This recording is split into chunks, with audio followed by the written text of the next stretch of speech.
Hello guys, this is Bhushan Gaikwad. Again आप सभी का स्वागत करता हूँ अपने इस यूट्यूब चैनल में। तो दोस्तों, अभी हम बात करेंगे रेस्पिरेशन इन एनिमल्स के बारे में कि कैसे एनिमल्स के बॉडी में रेस्पिरेशन कैरी आउट होता है। तो जैसे हमने देखा, गैसियस एक्सचेंज जो प्लांट्स में होता है वो बहुत ही सिंपल होता है by the process of diffusion. But animals के केस में इतना सिंपल ये प्रोसेस नहीं होता, क्योंकि एनिमल्स में जो अलग अलग रेस्पिरेटरी ऑर्गन्स बॉडी में डेवलप हुए होते हैं या अलग अलग रेस्पिरेटरी सर्फेसेस के थ्रू रेस्पिरेशन होता है। तो एनिमल्स में रेस्पिरेशन जो है वो थोड़ा सा कॉम्प्लेक्स प्रोसेस होता है देन प्लांट्स, क्योंकि यहाँ पे वेराइटी ऑफ रेस्पिरेटरी ऑर्गन्स और रेस्पिरेटरी सर्फेसेस हमको देखने को मिलते हैं in case of animal. So compare to plants, animal shows wide variety of respiratory organs and surfaces. Next हम बात करते हैं depending on body organisation, depending on the surrounding medium, उनके बॉडी में डिफरेंट स्ट्रक्चर जो है वो रेस्पिरेटरी स्ट्रक्चर्स में डेवलप होते हैं, रेस्पिरेटरी ऑर्गन्स में डेवलप होते हैं। तो जैसे उनका बॉडी का एनवायरमेंट होगा और जैसे उनकी बॉडी का ऑर्गेनाइजेशन होगा, उस बेसिस पे उनके बॉडी में अलग अलग रेस्पिरेटरी ऑर्गन्स जो है वो इवॉल्व हुए हैं और डेवलप हुए हैं। ठीक है, तो उसी के बेसिस पे हम इस वीडियो लेक्चर में जानेंगे कि क्या वो डिफरेंट ऑर्गन्स हमको देखने मिलते हैं अलग अलग एनिमल्स में, जो उनमें रेस्पिरेशन यानी गैसेस एक्सचेंज में हेल्प करते हैं।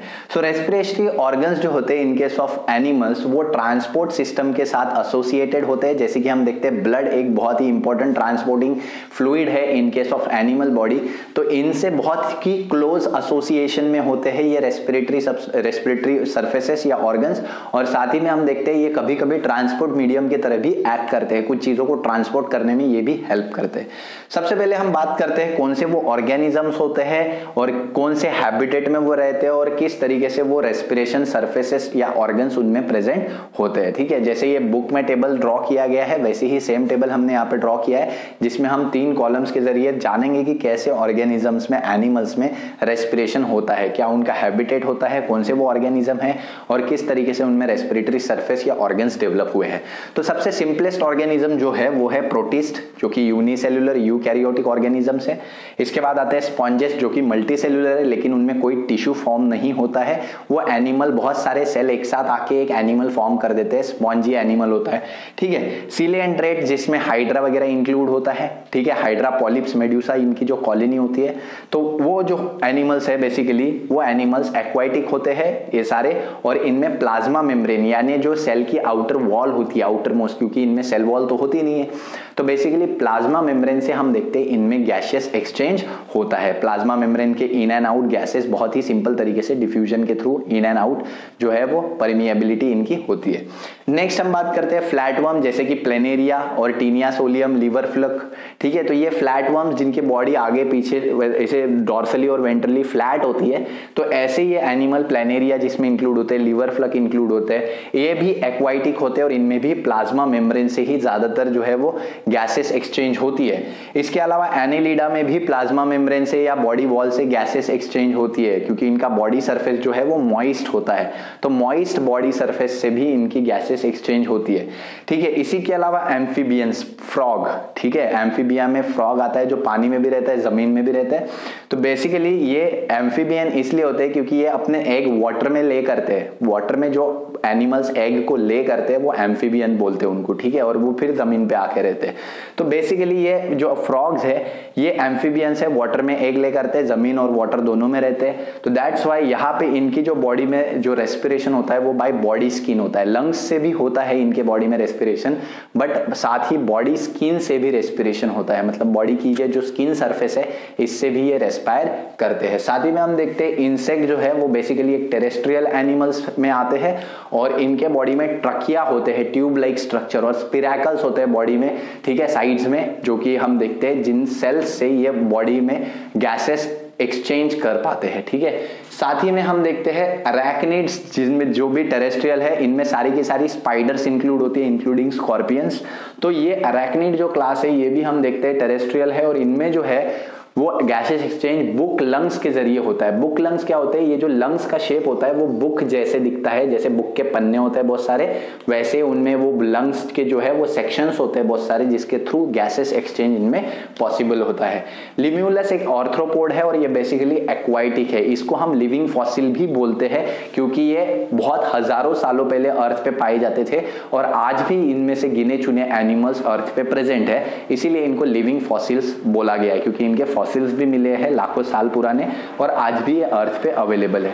तो लिम्यूलस आर्थ्रोपोड जो कि एक्वाटिक है, इनमें बुक गिल्स होते हैं, जो कि गिल्स का शेप बुक जैसा होता है, और उनमें जो सेक्शंस होते हैं बुक के पेजेस जैसे, उनसे वो रेस्पिरेट करते हैं, यानी गैशियस एक्सचेंज करते हैं।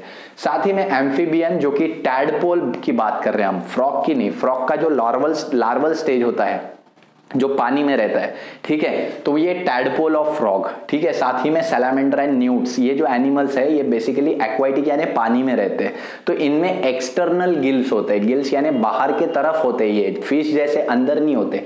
तो ये गिल बॉडी के सरफेस के ऊपर होते हैं, एक्सटर्नल गिल होते हैं, और इन एक्सटर्नल गिल्स से ये अपने गैसेस को एक्सचेंज कर पाते हैं।